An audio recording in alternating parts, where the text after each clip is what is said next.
Hello friends, आपका स्वागत है हमारे चैनल में। फ्रेंड्स, ग्रुप डी 2018 अभ्यर्थियों के लिए एक और जोन से सेंट्रल रेलवे, तो दोस्तों यहाँ से ग्रुप डी 2018 के लिए एक बड़ी अपडेट आ रही है। फ्रेंड्स, आप लोग देख रहे हैं ये आपका सेंट्रल रेलवे का ऑफिशियल वेबसाइट आपके स्क्रीन पर।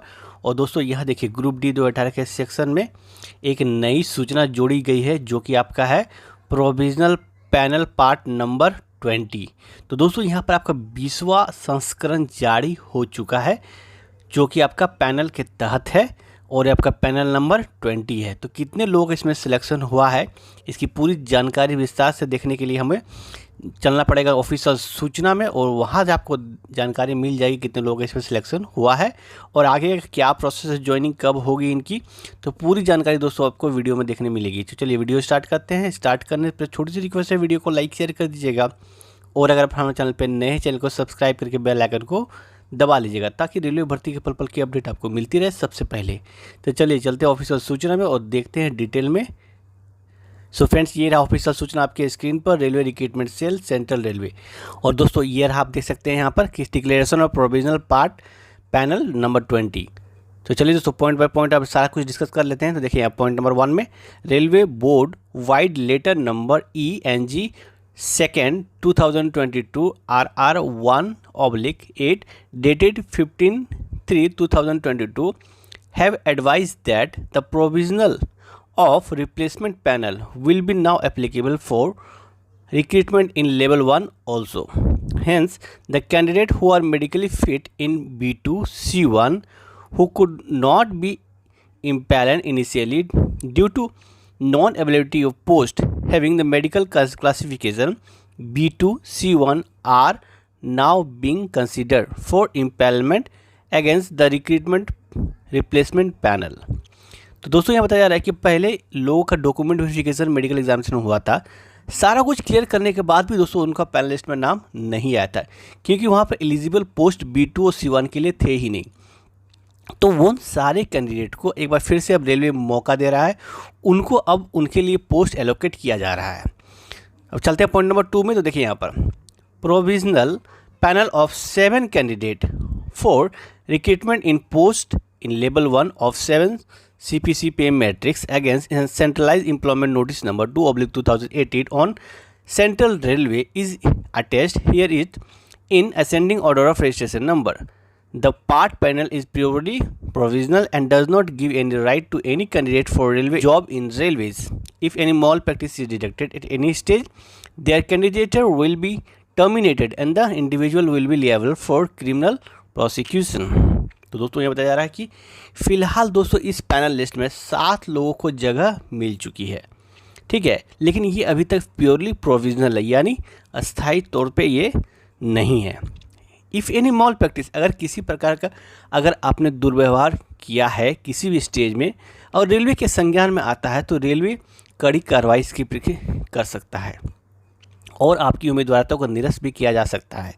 तो दोस्तों आपको किसी भी गलत तरीके से कोशिश नहीं करना है कि रेलवे की भर्ती में उस तरह से सम्मिलित होने की। रेलवे के जो एग्ज़ाम्स होते हैं दोस्तों, ये पूरी आपका जो मेरिट की बदौलत अभी हो रही है, ठीक है। अब आते हैं पॉइंट नंबर 3 में। तो देखिए यहाँ पर The computer-based test was conducted during period 17/9/2018 to 17/12/2018 by Railway Recruitment Board. Physical efficiency test was conducted from 27/3/2019 to 4/2019 at Ajni, Nagpur for non-PWBD candidates. The document verification was conducted at RRB, WB on different dates starting from 23/4/2019. Candidates were sent for medical examination at Baikula, Kalyan, Bhusawal, Nagpur, Pune, Solapur Railway Hospital for document verification. तो दोस्तों यहाँ जा रहा है कि आपके examination हुए थे इन डेट्स में, उसके बाद आपके फिजिकल एग्जामिनेशन हॉस्पिटल में हुए थे और उसके बाद आपके PET एग्जामिनेशन हुए थे, फिर आपका मेडिकल एग्जामिनेशन, सारा कुछ इन हॉस्पिटल्स में हुए थे। अब आते हैं पॉइंट नंबर 4 में। तो देखिए यहाँ पर क्या लिखा हुआ है, the part panel is prepared on the basis of overall rank in computer-based test.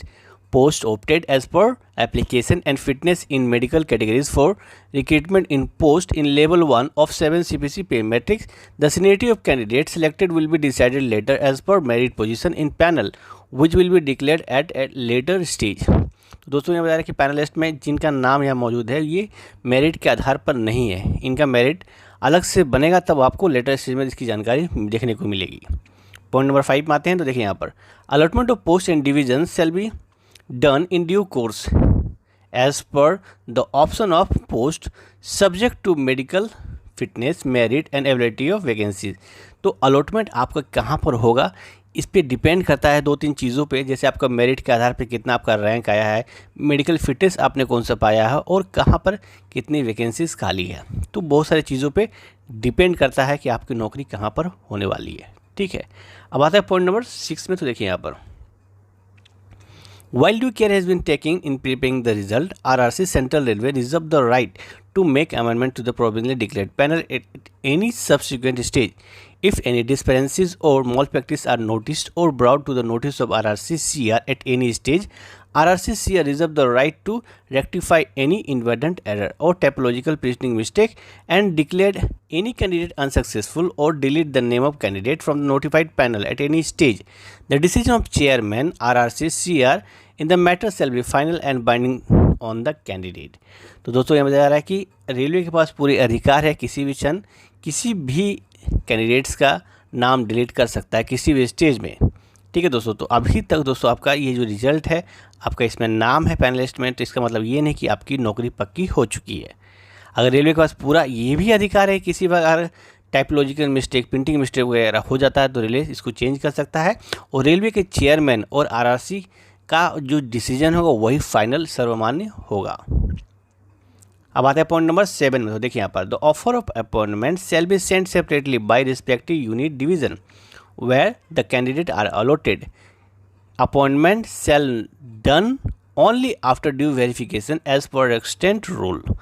तो दोस्तों यहाँ पे बहुत ही बड़ी बात बताई गई है कि आपका जो लेटर, जो बहुत सारे कैंडिडेट इंक्वायरी करते हैं कि मेरा सारा प्रोसेस कंप्लीट हो चुका है तो मेरा अपॉइंटमेंट लेटर अभी तक क्यों नहीं आया। तो दोस्तों इसके लिए ये होता है कि आपका जो डॉक्यूमेंट वेरिफिकेशन एक बार होता है पहले, उसके बाद ज्वाइनिंग के पहले एक बार फिर से आपका डॉक्यूमेंट वेरिफिकेशन होता है, तो उसके लिए थोड़ा सा लेट लग जाता है किसी किसी जोन में।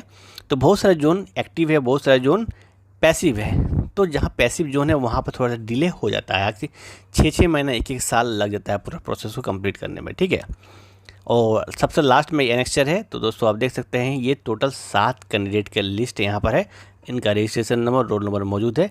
तो फिलहाल इन कैंडिडेट्स को हार्दिक बधाई हमारे चैनल की तरफ से। अगर इस लिस्ट में आपका रोल नंबर मौजूद है तो आप हमें कमेंट करके ज़रूर बताइएगा, हमें जानकर बहुत ही खुशी होगी। सो फिलहाल दोस्तों ये एक बड़ी अपडेट आ रही थी सेंट्रल रेलवे की तरफ से ग्रुप डी 2018 अभ्यर्थियों के लिए। अगली सूचना के दोस्तों हमारे चैनल पर लगातार बने रहिए, सब्सक्राइब अगर नहीं किए तो सब्सक्राइब जरूर कर लीजिएगा, बेल नोटिफिकेशन आइकन को दबाना बिल्कुल ना भूलें। तो चलिए मिलते हैं अगली वीडियो में, तब तक के लिए धन्यवाद। जय हिंद, जय भारत।